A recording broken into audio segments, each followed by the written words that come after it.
Fala galera, análise pré-jogo de Flamengo e Bragantino, jogo atrasado aí da 30ª rodada do Brasileirão. E antes de começar a análise, fica meu pedido para você se inscrever no canal, me ajudar a chegar aí nos 120 inscritos. Peço também o seu like, que você compartilhe o vídeo para o YouTube divulgar mais essa análise. E fica aí 5 minutinhos comigo para ter um belo raio-x dessa partida. Então vamos lá, começando pelo Flamengo, nas últimas 10 rodadas foram 5 jogos em casa. 3 vitórias sobre Bahia, Vasco e Palmeiras, derrota para o Santos e empate contra o Fluminense, 67% de aproveitamento para o Flamengo. Olhando para algumas estatísticas desses jogos, a gente vai ver aqui o Flamengo com uma média de 54% de posse de bola e um número mediano para uma equipe mandante. Em termos de construção de jogadas, a gente vai olhar para a expectativa de assistências, que mede a capacidade que as equipes tiveram de colocar os seus jogadores em condição de marcar gols. A gente vê aqui uma média de 0,84 para o Flamengo, que é um número relativamente baixo para uma equipe mandante, contra 0,72 em média para os adversários, praticamente aí um equilíbrio. Olhando para finalizações e expectativa de gols, a gente vai ver que o Flamengo deu em média 11,2 finalizações por jogo contra 12,6 dos adversários, gerando aí uma expectativa de gols de 1,07 para o Flamengo em média e 0,94 para os adversários. A expectativa de gols é uma estatística que ajuda a gente a estimar o número de gols que uma equipe deveria ter marcado com base na qualidade das oportunidades criadas. Então a gente vê aí o Flamengo com números baixos para as duas estatísticas e praticamente aí um equilíbrio tanto em relação aos adversários, né, tanto nas finalizações quanto na expectativa de gols. Mas só olhar para a quantidade de finalizações não diz muito para a gente sobre a qualidade dessas finalizações, então para isso a gente olha para a expectativa de gols pós-chute, que vai considerar também a qualidade das finalizações para estimar o número de gols que a equipe deveria ter marcado. Aí o Flamengo se sobressai 1,78 em média contra 0,73 para os adversários, um número relativamente alto aí para o Flamengo como mandante. E para fechar essa parte, a gente tem aqui o número de gols marcados. Em média, o Flamengo marcou 1,4 gols por jogo e sofreu 0,6. Apesar de um número mediano para o Flamengo, é uma vantagem clara aqui em relação aos adversários. Então a gente vê o Flamengo com números de medianos para baixo, aqui desde posse de bola até a expectativa de gols, mas conseguindo aí uma boa expectativa de gols pós-chute, né? Boas finalizações e um número mediano aí de gols marcados.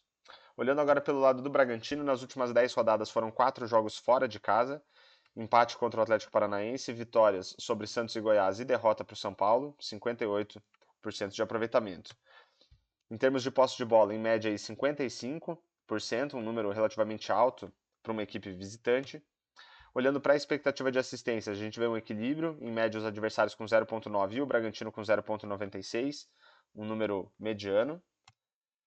Em termos de finalizações e expectativa de gols, 21 finalizações em média para os adversários contra 15 do Bragantino, gerando aí uma expectativa de gols para os adversários em média de 1,79 e para o Bragantino de 1,7. Então a gente vê o Bragantino com bons números, né, números relativamente altos aí de finalizações e expectativa de gols, mas né, finalizando menos do que os adversários e um equilíbrio em termos de expectativa de gols.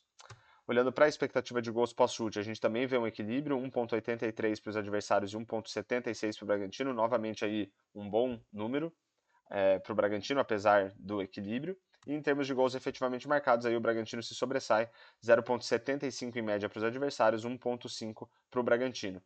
Então a gente vê aí o Bragantino com bons números, né? Apenas uma estatística aqui com 3 estrelas e todas as demais com 4, apesar de que também o Bragantino cede oportunidade para os adversários, né? Então, os adversários com bom número de finalizações, de expectativa de gols e expectativa de gols pós-chute. Então, ao mesmo tempo que o Bragantino tem bons números, mas ele também deixa espaço para os adversários terem bons números para essas estatísticas. E para fechar nossa análise, eu trago aqui um palpite, né, ou palpites de resultado para o jogo, só reforçando aqui que a ideia não é recomendar nem incentivar apostas. O que eu fiz? Simulei aí 10 mil partidas entre Flamengo e Bragantino, considerando a expectativa de gols, né, ou seja, aquilo que Flamengo e Bragantino produzem em termos de expectativa de gols, mas também deixam seus adversários produzirem, né, quando a gente olha para esses últimos jogos, e no segundo momento fiz a mesma análise, só que olhando para expectativa de gols pós-chute. Começando pela expectativa de gols, a gente vai ver aqui um ligeiro favoritismo para o Flamengo, 41% de chance de vitória, 26% de chance de empate e 33% para o Bragantino.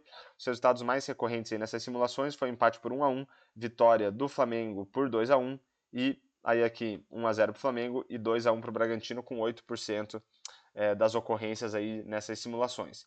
Quando a gente olha para a expectativa de gols pós-chute, aí o favoritismo do Flamengo fica mais claro. 55% de chance de vitória, 23% de chance de empate e outros 23% de chance de vitória do Bragantino. Resultados mais frequentes aí, empate por 1-1 e vitória por 2-1 do Flamengo. E aí, na sequência, vitória por 2-0 para o Flamengo. Então, quando a gente olha para a expectativa de gols, um pouco mais de equilíbrio, mas ainda assim o favoritismo para o Flamengo. E quando a gente olha para a expectativa de gols pós-chute, aí o Flamengo se dá muito melhor do que o Bragantino.